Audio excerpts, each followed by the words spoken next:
అధ్యక్ష అయితే దాంట్లో 252 హౌసెస్ కంప్లీట్ అయిపోయినాయి అధ్యక్ష. కేవలం ఒక ట్రాన్స్ఫార్మర్ పెట్టి మరి బెనిఫిషరీస్ హ్యాండ్ ఓవర్ చేస్తే వాళ్ళు ఉండిపోతారు అధ్యక్ష. కానీ ఎందుకో ఏమో ఎన్నిసార్లు అడిగినా నిర్లక్ష్యం చేస్తున్నారు. మరి కొద్ది రోజుల కింద మున్సిపల్ ఎన్నికల ముందు కూడా మరి అక్కడ ధర్నా చేసి తొందర హ్యాండ్ ఓవర్ చేయండి, లేకుంటే మేమే వెళ్ళి అట్లా కబ్జా పెడతామని చెప్పేసి మరి అక్కడ ఉన్న టౌన్ ప్రజలు కూడా అడగడం జరిగింది అధ్యక్ష. ఇంకో 248 అధ్యక్ష వివిధ దశల్లో ఉన్నాయి. కొన్ని స్లాబ్ లో ఉన్నాయి, కొన్ని గోడలు గట్టి ఉన్నాయి.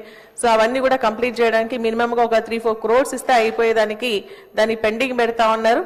మరి ఇంతకుముందు సబ్దాక చెప్పినట్టుగా ఏంటంటే గతంలో ఏంటంటే బెనిఫిషరీస్ ఎవరైతే ఉన్నారో వాళ్ళకి సంబంధించి లాటరీ ద్వారా ఎంపిక చేసేవారు అధ్యక్ష.